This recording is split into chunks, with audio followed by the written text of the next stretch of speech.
जैसे सीवर की समस्याएं, पानी को निजात नहीं दिला पाए, और सड़कें सारी जगह आपने देखा होगा टूटी फूटी रही हैं कि उनमें अहंकार कुछ ज्यादा ही आ गया था। हमारे देश के प्रधानमंत्री हैं श्री मोदी, नरेंद्र मोदी जी ने ललकार दिया कि भाई आप अगर हिम्मत है तो मेरे को जीत कर दिखाओ। पार्लियामेंट में भी उन्होंने कहा, शराब को इन्होंने सस्ता कर दिया, फ्री कर दिया एक के साथ एक। तो वो आदमी जो घर पे पैसे लेके जाता था वो अपने शराब में ही डुबोने लगा।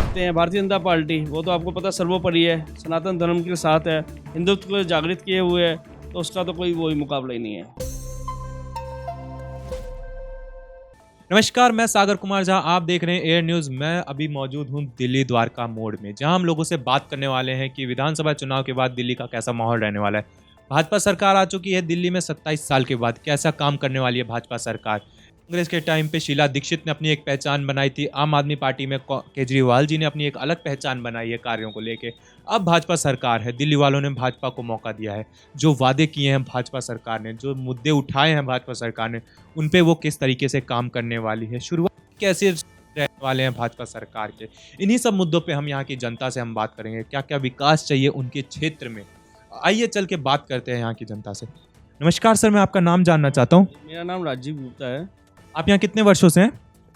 यहाँ तो काफ़ी समय हो गया मुझे, मतलब कि 22-23 साल हो गए हैं मुझे यहाँ पे रहते हुए। तो 22-23 साल से आप समझ ही सकते हैं उस टाइम।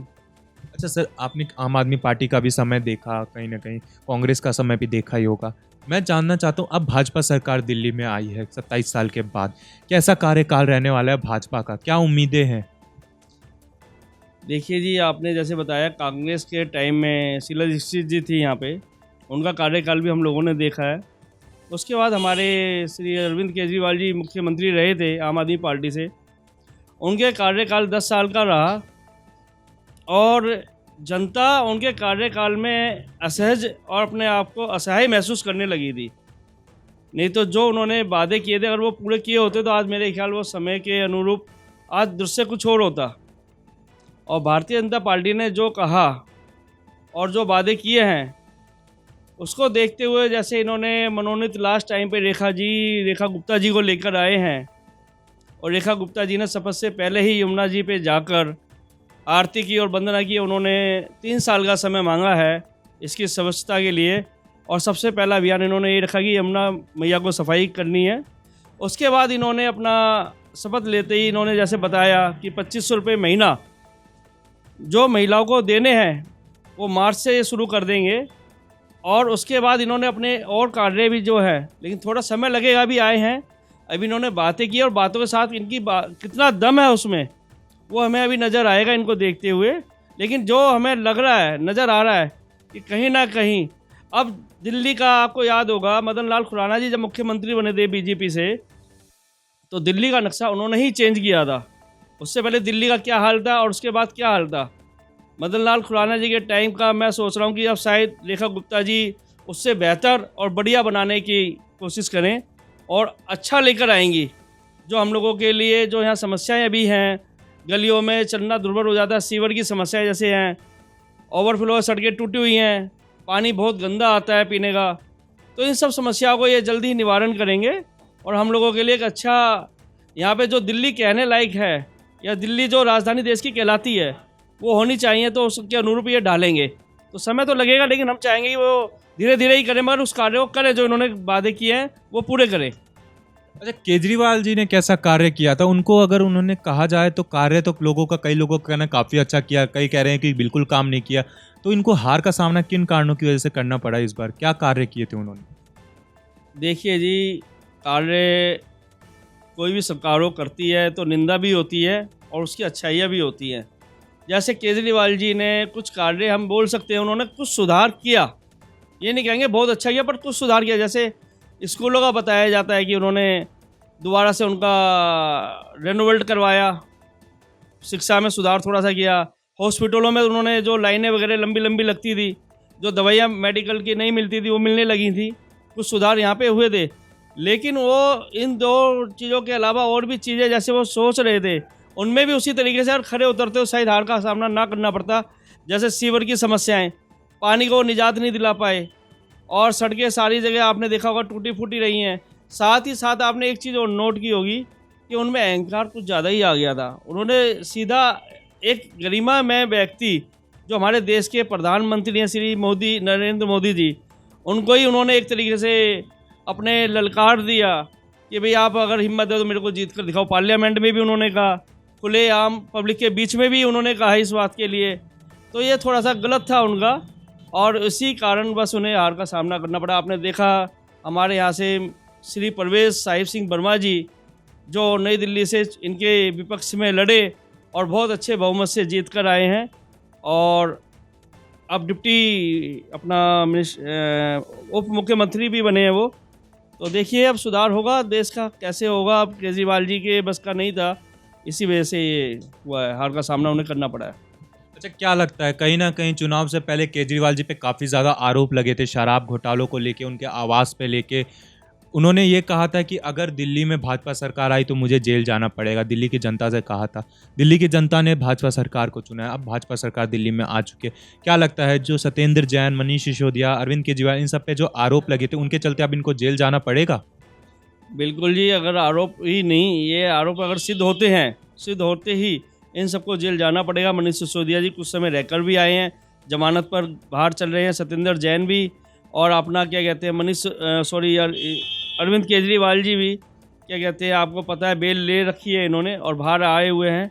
और शराब घोटाला तो इनका सबसे बड़ा हार का कारण मेन महिलाओं की तरफ से सबसे बड़ा शराब घोटाला ही रहा है इनका।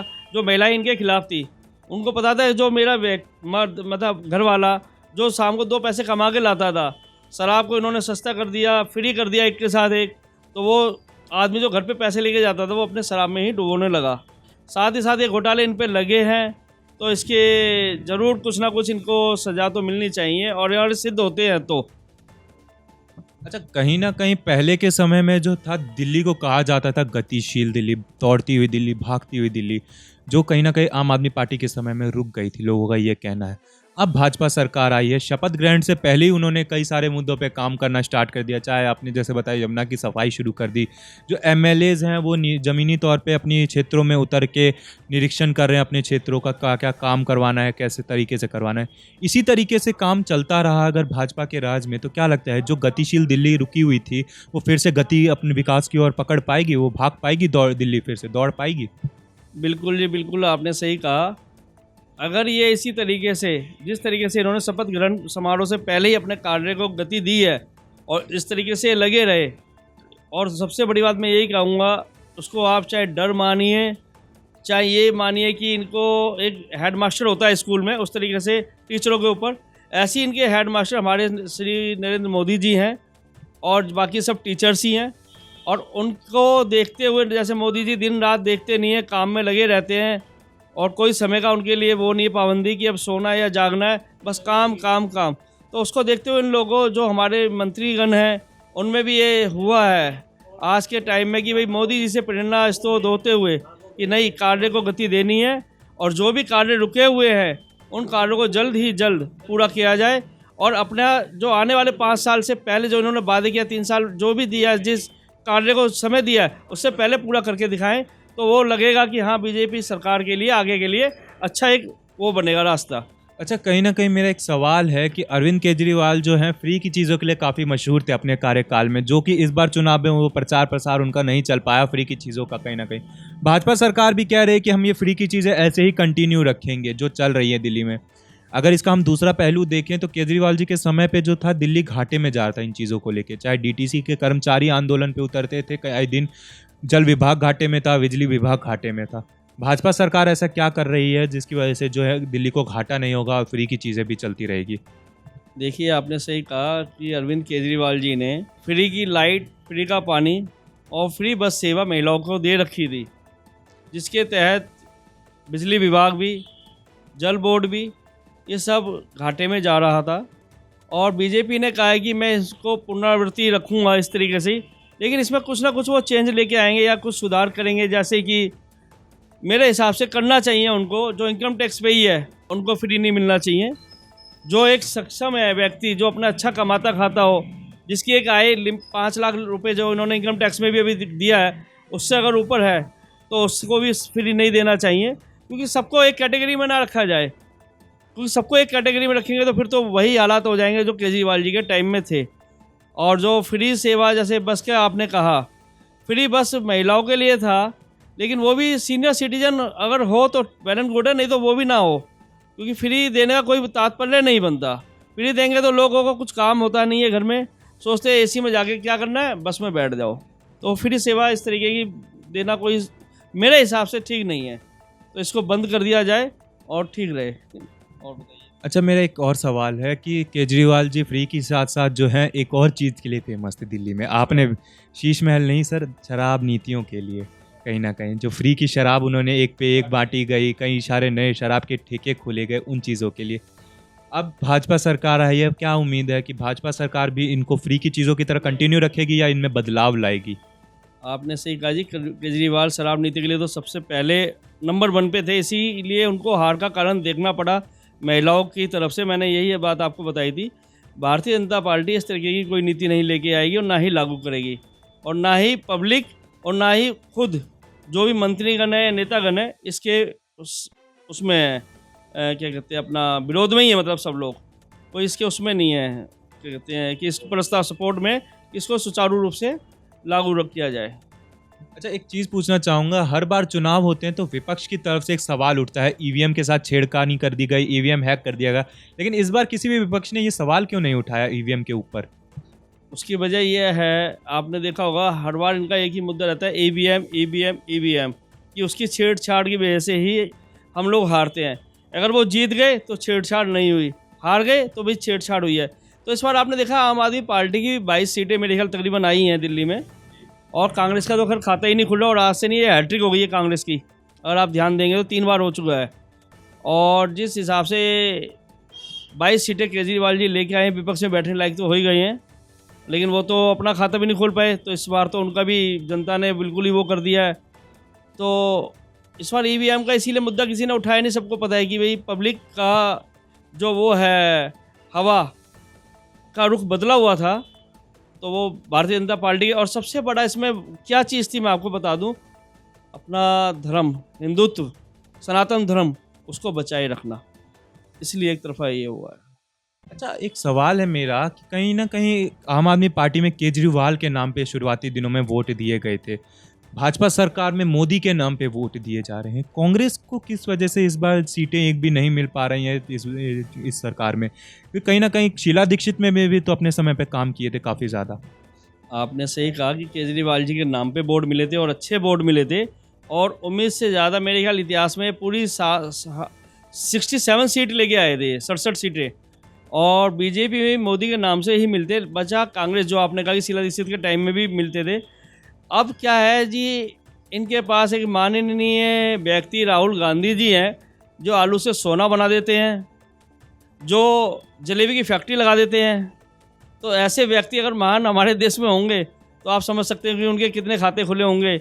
और कांग्रेस की आप देख रहे हैं, आपके सामने क्या खाता खुला, 0। तो वही रहेगा सर। क्या लगता है जिस तरीके से जो कांग्रेस का अस्तित्व खत्म हो चुका है, आम आदमी पार्टी का भी अस्तित्व धीरे धीरे इसी तरीके से खत्म हो जाएगा? देखिए जी, आम आदमी का अस्तित्व जो आपने कहा, दिल्ली से तो आने वाले टाइम में ख़त्म ही समझो आप। कांग्रेस तो ये है कि एक राष्ट्रीय स्तर की पार्टी थी, तो उसका नेशनल लेवल पे है। और जो अपना ये है, क्या कहते हैं, भारतीय जनता पार्टी, वो तो आपको पता सर्वोपरि है, सनातन धर्म के साथ है, हिंदुत्व को जागृत किए हुए है, तो उसका तो कोई वही मुकाबला ही नहीं है। अच्छा, मोदी जी का दिल्ली की जनता से ही नहीं पूरे भारत देश की जनता से एक वादा है, जो 2047 की बात करें, जब तक भारत को आज़ाद हुए 100 साल हो जाएंगे 2047 में, उस टाइम तक अगर भाजपा सरकार केंद्र में रहती है, सत्ता में रहती है, तो मोदी जी पूरे भारत का पूर्ण रूप से विकास कर देंगे, पूर्ण रूप से विकसित भारत की जो बात कही जाती है वैसा बना देंगे भारत को। क्या लगता है उस टाइम तक भारत भाजपा सरकार रहेगी, और अगर रही तो ये कार्य में सफल हो पाएगी? देखिए, अगर ये सुचारू रूप से अपने कार्य करते रहे, जो इन्होंने वादे किए वो पूरे किए इन्होंने। और जैसे अभी आपने पीछे भी पूछा था कि भाई गतिशीलता इनकी नहीं रुकती, जिस गति से इन्होंने पकड़ा हुआ है, अपने कहते शपथ समारोह से पहले भी इन्होंने बोल दिया है, उसके बाद भी ये लगे हुए हैं, और जिस तरीके से भी हमारे को नज़र आ रहा है, जो सामने दिखाई दे रहा है, और इसके अनुरूप ये चलते रहे तो ये तो इनके लिए बहुत अच्छा रिजल्ट रहेगा। आने वाले टाइम में भी 2025 चल रहा है, और मेरे ख्याल 30 में इलेक्शन होंगे इनके, 29 में, तो उस टाइम फिर बीजेपी अगर इस तरीके से काम किया तो बिना कहे कोई रोकने वाला नहीं है। सनातन धर्म की हमेशा जीत होगी। अगर ये हिंदुत्व और सनातन धर्म के साथ साथ सभी को मैं ये नहीं कहता मजहब सब अलग अलग है, एक है, सबको एक लेके चलो। ये हर आदमी बुरा नहीं होता और काम सबका। आपने एक चीज़ और देखा होगा, यूपी के अंदर ले लीजिए योगी जी को, कि वहाँ हिंदू हो मुस्लिम हो कोई भी धर्म हो, सबको एक रूप से और सबको बराबर इन्होंने घरों के लिए पैसे दिए हैं, घर बनाने के लिए। और किसी का बुलडोजर फिरा तो ये नहीं देखा गया कि वो मुसलमान है या हिंदू है, सबके घरों पे फिराए हैं एक साथ। और ऐसे ही क्या कहते हैं, अगर ये सुचारू रूप से कार्य करते रहे तो मेरे ख्याल बहुत अच्छा जाएंगे और बहुत आगे तक जाएंगे। और 47 में जो उन्होंने कहा विकसित भारत जरूर बनेगा, जरूर बनेगा। धन्यवाद सर। तो यही थी यहाँ पे हमारी आम जनता से बातें। मैं सागर कुमार झा, आप देख रहे हैं एयर न्यूज़।